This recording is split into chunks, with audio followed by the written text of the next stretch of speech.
Well, welcome everyone to our first inaugural episode of 6 Feet Under Exhumed. I am joined by my co-host, Faith, that mortuary professor, and myself, Kari, the mortician.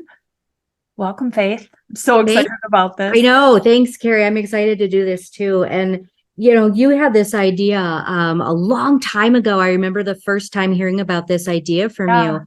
And I'm just so glad to be able to do this with you and that it's actually happening now. Well, it's fun because I had said I wanted to do the 6 Feet Under kind of a rewatcher series and had wanted to bring in one person per episode as a co-host. And then you were like, hey, are you going to do that? Because I really want to do that. And so we have decided to do this together. We are both mortuary science professors. We're both funeral directors and we are so similar in a lot of ways, but so different. So I can't wait to see our thoughts and feelings about the show. And we watched it because how old are you? Are you willing? I'm proud to say I'm 40. Okay. I love getting older, and I think that we know, intimately, you and I and people in our industry, that age is often a privilege denied to many. And so I am 40, and interestingly enough, I'm the exact same age as Claire Fisher in the show. So we're both born in 1983. And the first time that I watched it was when it was actually out in the early 2000s. And so I kind of watched it as it was out on HBO originally. So, I saw it 20 years ago. And then about, 2 or 3 years ago, I just decided I was going to watch it again. And it really, in my opinion, really does kind of stand the test of time. And it was interesting to me to see how funeral service has changed and how it has not changed, in 20 years. What about you? I think because I worked in the business, I've worked in a funeral home for 30 plus years now. And so it's like doing something all day and then coming home and watching a show about what you did all day. And I didn't really want to watch it. And I kind of got stubborn about it. And I'm 45. So when it was on, I didn't watch it. I just, I think 3-4 years ago, watched it for the first time. And it was more because I think I had already started my channel, Kari the Mortician on YouTube, and people were asking me my thoughts on it. And I'm like, well, I have to watch it to have thoughts. So I watched it, and, some of it was you get into the family dynamics and things, and it gets very dramatic. And some of that I didn't get into as much, but the funeral home stuff, I was amazed by the accuracy and the storylines of some of the things that they were bringing in, which were so new back then, but they still exist now. And there's so much to it. And so we will break down all of that every episode, looking at the bodies and the drama and the business sense behind it. And we're going to talk about it in every episode and bring in some guests if we know somebody that has a connection to restorative art and it's in a restorative art episode. So we're both excited. Now, how long? Give us a little bit rundown kind of your history working in the business and stuff. So I started working in funeral homes shortly out of high school. So again, I can honestly say that this show was part of me deciding to go to mortuary school, because I'd always been interested in funeral service my whole life. I'm one of those people that, when people found out that I was going to mortuary school, they're like, oh yeah, yep, that tracks. But a friend of mine grew up in a funeral home, so I was familiar with it that way, as being like her family home and family business. And I did a couple of things, out of high school. I originally went to college for musical theater, which is kind of funny, but I still love musical theater. But it wasn't for me. It wasn't something I wanted to get that serious about. But I decided, that I was going to get a job in a funeral home. I started working in a funeral home doing pre-need funeral and at-need cemetery. And it just kind of went from there. And then I started helping out at visitations and transfers. And, it just kind of a slow roll into different things, and decided that I did actually want to do this for real. And so I went to mortuary school and graduated from Worsham, and just been in it ever since. So I've really been in the industry my whole adult life. Wow. Yeah. So about the time this show was coming out, I was exiting mortuary science school. So I was exiting school because I graduated in 2001 from school. And so I'm a few years ahead of where you were, but not far, which is pretty amazing. And have been licensed, 21 years now. So it's just such second nature, and I don't, even flinch walking past through rooms with dead people or anything. It's just so crazy to try to think back to when that was an odd thing, or having any fear or any trepidation walking into a funeral home. So it's amazing that that is commonplace to me, because it's such a fear to most of society, I think. It's interesting you say that, because I can still remember the first deceased person that I touched. I was helping set up for a visitation at the first funeral home I ever worked at, and the family had brought in this man's wallet, and he always kept his wallet in his back pocket, and so they wanted the wallet, put in his back pocket. He was already casketed. He was, you know what I mean? And so the funeral director asked me to help him, lift the body up so that he could get the wallet in the back pocket of the man's pants, and kind of readjust him and all that. And I just remember, like, I could still tell you what that man was wearing. Like, it was just such a thing for me to feel that, like, what a body felt like in that way, and the way that director just kind of popped him up and put it in like it was nothing. And I'm just like, oh my God, I'm like holding up this poor dead man. And now, being a teacher and that, it's kind of the same thing. Like, I'll have students say, oh, I did this or that, and I'm like, oh my gosh, I remember that being such a big deal, and now we just kind of don't even think about it. No, don't even blink, which is crazy. I guess it's crazy to have that mindset, but to understand that people don't have that mindset. So I think when we go back to looking at the show, that was what was intriguing. This was really one of the first glimpses into what was going on at a funeral home. It's sensationalized, but it wasn't over the top. It was dramatized, but not sensationalized, I would say. Yes, I agree. And I think that, for all of the different shows that I've seen, and I haven't seen everything out there that deals at all with funeral homes or what we do, I think this show maintained integrity in it. And, while some things certainly are dramatized, I don't think that it was exploitative or in any way. And I think it still is probably the most accurate depiction of what it's like to be a funeral director, not just with the prep aspect, but the family aspect, and how it affects the funeral directors in ways, and we'll get into it, but, David, and how some of the deceased, appear and talk to him and all those things. And that to me is like, you'll be sitting there on a case thinking about that person, or thinking about, what happened to them, or thinking about their family that you just met. And it does kind of make you think about your own life in ways that maybe people that don't do this never get to experience.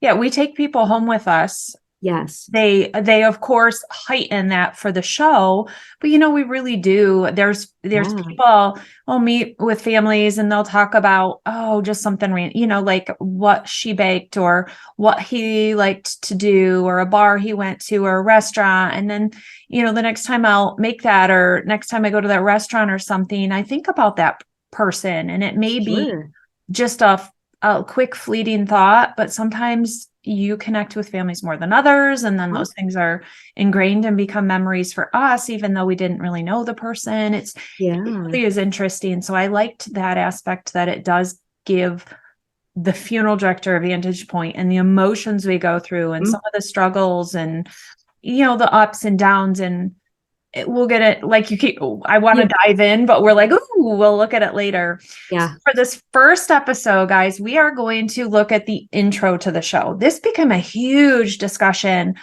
All of the visuals that are in the opening of the show and what they reflect. And there are, oh my gosh, there's like breakdowns and videos and blogs and stuff about this intro and all the meaning behind things.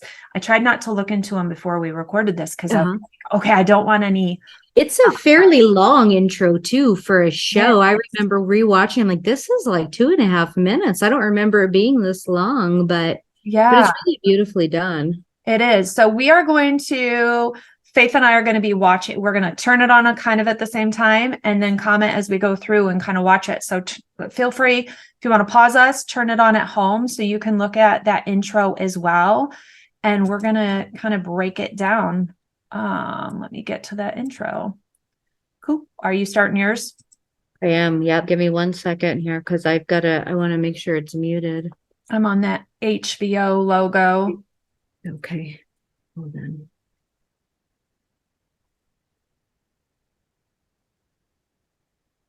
And it really, like, when that starts and you hear that music, it really does. I know. It's so recognizable. It is. Oh, there it went. Okay. I am on where it says Peter Krause. Let me get to that same part. TVMA, adult content, adult language. We got the HBO original programming. All right, Peter Krause. And you got the crow flying in. All right, I'm playing. Here we go. Okay, yeah, I think like the crow, and you've got like these, they're not creepy, but they're like beautiful foreshadowing. They're serene. It's kind of, it is, yeah. The washing of the hands. I don't know what that like kind of represents, but to me, that reminds me of what they do in the Jewish custom. Oh, like when after they do a tahara, they wash their hands. And when I was in mortuary school, I lived in a Jewish funeral home. And so when I see that, that's what that reminds me of. And then you've got your toe tag, which I don't know about you. I've never used a toe tag. We always use the bracelet. A bracelet. The toe tags get wet. You know, they come from the medical examiner with a tag on them. It gets wet and it doesn't last very long. It seems a lot of this is not so much mortuary, some of it, as it is maybe hospital.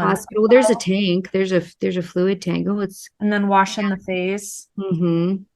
Or cleaning the face. Yeah. The lily's dying. Yeah, I think it's very beautiful, some of the shots and the scenes. It is, yeah. I mean, it definitely has a vibe, but it's not spooky.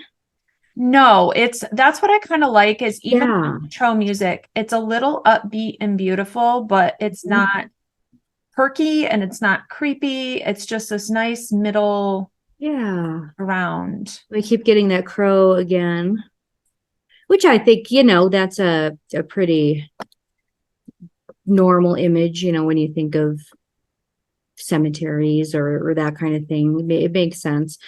And that's it. So yeah, it is a long intro. It seems like there's a lot in it. There's not as much, I guess, maybe as well, there is. I think it's just really quick shots. So like I'm just kind of scrolling back, you've got the body rolling down the hallway on the hospital bed, it looks like, and with like a person standing in the back. So it's kind of, it almost like takes the journey of the body. Yes. Yeah. It looks like, they're going down the hospital hallway, probably, I would imagine, to the morgue. And then, they're being wheeled somewhere towards the light, which is kind of symbolic. And then, then we're in the prep room, I assume, because we've got our fluid tank and they're washing the face. And then we've got the folded hands and the person dressed, and then we're at the cemetery. So I think it's like intended to kind of walks that path. That beginning where the hands are together and then they have to kind of let go. It's so symbolic. And so much of this is foreshadowing. I think that's what I've realized going back and watching some at the beginning is the foreshadowing for later in the series that is going on. with the man and woman's hands, because I've watched the hands and I'm like, are they men? Are they women? Like what? It's a man and it looks like a man and a woman to me. And if you remember, that's an old image from Victorian times. You see that on a lot of Victorian headstones. It's two hands. The hands together. Yes. And so I wonder if that's, why that's there, if it's just coincidence. But it looks to be a man and a woman's hand. Well, from what I can see, but yeah, I think about which we're gonna do a lot of spoilers here. Spoiler alert for End. So if you don't want to know how the series ends, then maybe don't listen to some of this. But it reminds me, we begin the series with the husband and wife. He dies and kind of have to let go, and then standing in the hallway, that looks like the one character, and it's like his body is being wheeled away, but he is still there to me. So it like foreshadows a lot of what I think is going to come later, which I think is interesting. And it's like, okay, did they really mean this? Did they not mean it? Did they? It's interesting with TV shows because it's like, you never know, like how much did they know what the end was going to be?